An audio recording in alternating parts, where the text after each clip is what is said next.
Donc, maintenant, Rabbi Nathan nous dit, lorsque quelqu'un désire attirer vers lui quelque chose de sacré, c'est-à-dire une expression sacrée. Quand quelqu'un désire se distinguer moralement, c'est-à-dire imiter les vertus de notre Créateur. Notre Créateur a des vertus, des qualités, et il nous les a données en imitation. Naturellement, lui, dans l'absolu, il n'est pas question de parler de vertu et d'imitation, c'est seulement pour nous, à partir du degré où il se révèle à nous, à partir du degré où il nous a créés, son comportement se fait avec certaines vertus, et ces vertus, nous devons les imiter.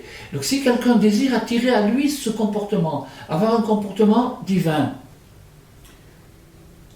et il désire attirer ça à son état actuel.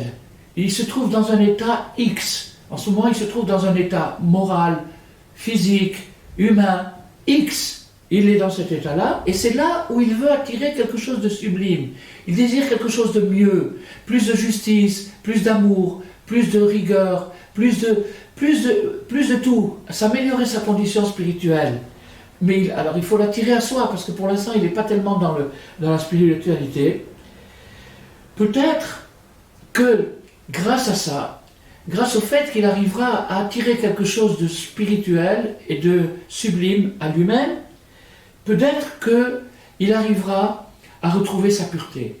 Vous savez tous qu'on a une pureté, une certaine pureté. Quand on avait 3 ans, 4 ans, on était beaucoup plus sincère et beaucoup plus pur qu'aujourd'hui.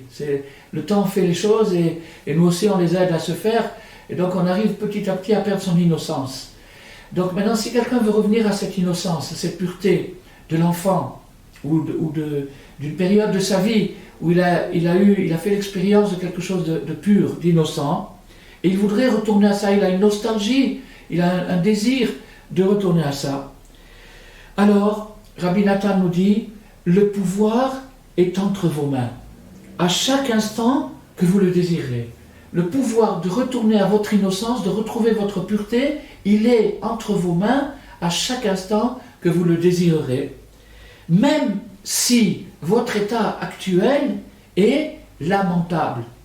Même si vous êtes dans un état lamentable actuellement, ça arrive à tout le monde. C'est pour ça que le grand rabbi de Komarna avait dit une parole merveilleuse. Il a dit, il est écrit dans Pirkei Avot, ne sous-estime pas Al-Tiei Baz Lechol Adam, Shen Adam Shen Lo Shara. Ne sous-estime aucun être humain, parce qu'il n'existe pas un être humain qui n'ait pas sa bonne heure. Ça veut dire quoi? Le rabbi de Komarna pose la question, mais maintenant par exemple ce Bilam qui se traînait dans la boue et qui était un personnage abject, alors il faut pas le... Alors le rabbi de Komarna nous dit, même si quelqu'un a l'air maintenant méprisable, on ne sait pas comment il sera dans 10 000 ans. Les choses évoluent, les choses tournent, des Gilgulim, on se réincarne, on revient dans ce monde, on le requitte et on y revient, on le requitte sous plusieurs formes, sous plusieurs personnages, dans tous les domaines possibles et imaginables. Et donc, l'évolution d'une personne peut amener quelqu'un qui pour l'instant a l'air horrible à la plus grande merveille du monde. Donc, on n'a pas à mépriser nulle personne au monde et surtout pas soi-même. Pourquoi ? Parce qu'il est possible, même dans l'état le plus dégénéré, de retrouver son innocence.